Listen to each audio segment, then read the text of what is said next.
There's no feeling more intense than starting over. If you deleted your homework the day before it was due, as I have, or if you left your wallet at home and you have to go back after spending an hour in the commute. If you won some money at the casino and then put all your winnings on red but it came up black. If you got your best shirt dry cleaned before a wedding and then immediately dropped food on it. If you won an argument with a friend and then later discovered that they just returned to their original view. Starting over is harder than starting up. If you're not ready for that, like if you've already had a bad day, then what you're about to go through might be too much. Feel free to go away and come back. I'll be here. Alright, thanks for coming with me on this trip. I'll understand if you have to take a break at any point. Just find a safe place to stop and quit the game. Don't worry, I'll save your progress, always. Even your mistakes. This game is a homage to a free game that came out in 2002 titled Sexy Hiking. The author of that game was Jazuo, a mysterious Czech designer who was known at the time as the father of B games. And B games are rough assemblages of found objects. Designers slap them together very quickly and freely, and they're often too rough and unfriendly to gain much of a following. They're built more for the joy of building them than as polished products. In a certain way, Sexy Hiking is the perfect embodiment of a B game. It's built almost entirely out of found and recycled parts, and it's one of the most unusual and unfriendly games of its time. In it, your task is simply to drag yourself up a mountain with a hammer. And that act of climbing, in the digital world or in real life, has certain essential properties that give the game its flavor. No amount of forward progress is guaranteed. Some cliffs are too sheer or too slippery.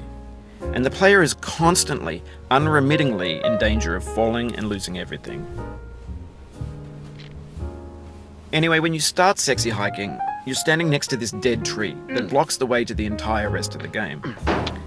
It might take you an hour to get over that tree, and a lot of people never got past it. You prod and you poke at it, exploring the limits of your reach and your strength, trying to find a way up and over. And there's a sense of truth in that lack of compromise.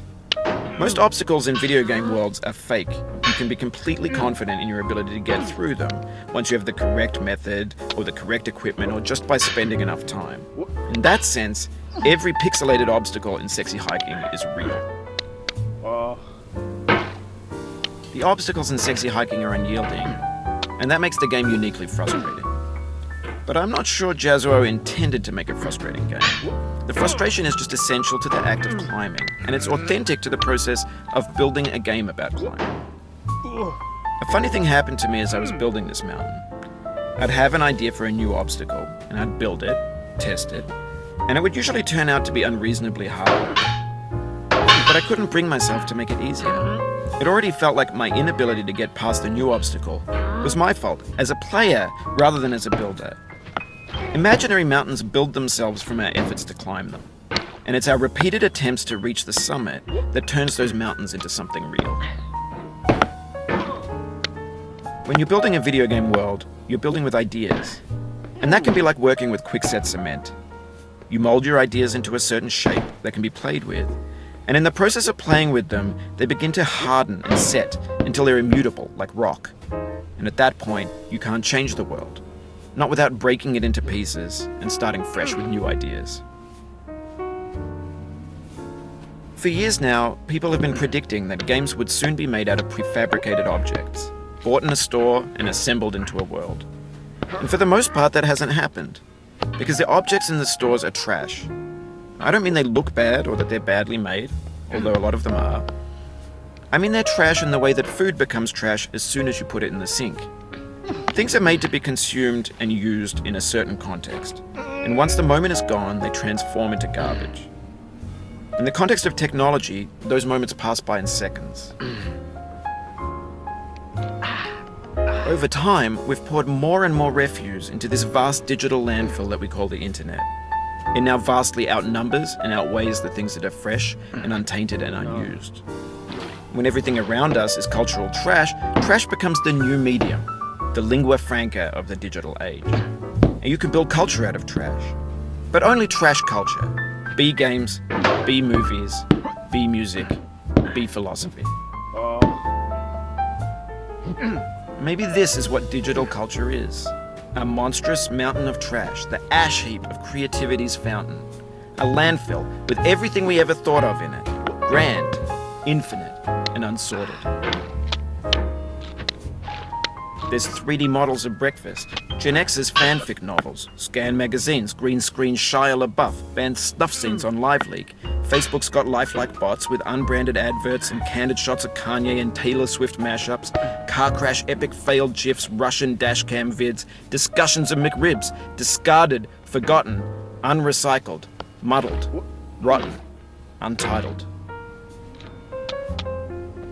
Everything's fresh for about 6 seconds, until some newer thing beckons, and we hit refresh. And there's years of persevering, disappearing into the pile, out of style, out of sight. In this context, it's tempting to make friendly content that's gentle, that lets you churn through it but not earn it. Why make something demanding if it just gets piled up in the landfill, filed in with the bland things? When games were new, they wanted a lot from you. Daunting you, taunting you, resetting and delaying you. Players played stoically. Now everyone's turned off by that. They want to burn through it quickly. A quick fix for the fickle. Some tricks for the clicks of the feckless. But that's not you. You're an acrobat. You could swallow a baseball bat. Now I know, most likely you're watching this on YouTube or Twitch, while some dude with 10 million views does it for you. Like a baby bird being fed chewed up food. That's culture too. But on the off chance that you're playing this, what I'm saying is, trash is disposable, but maybe it doesn't have to be approachable. What's the feeling like? Are you stressed? I guess you don't hate it if you got this far. Feeling frustrated? It's underrated. An orange is sweet, juicy fruit locked inside a bitter peel. That's not how I feel about a challenge. I only want the bitterness. It's coffee. It's grapefruit. It's licorice.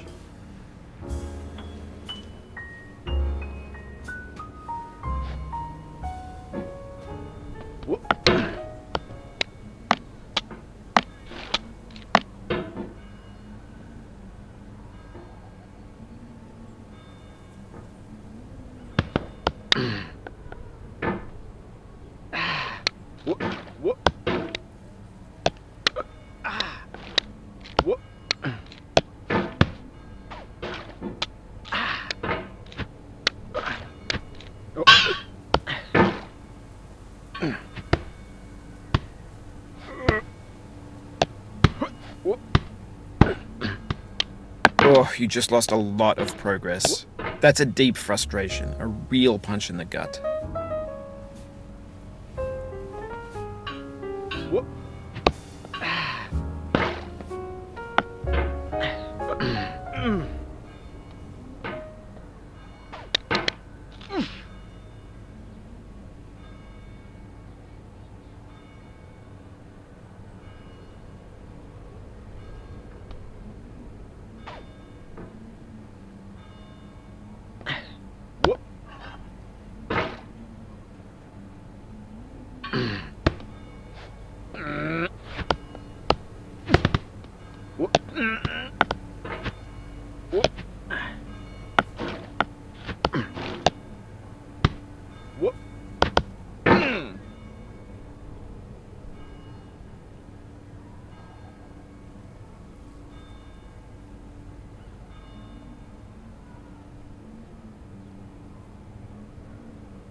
It feels like we're closer now.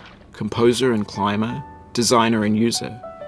You could have refused, but you didn't. There was something in you that was hidden, that chose to continue.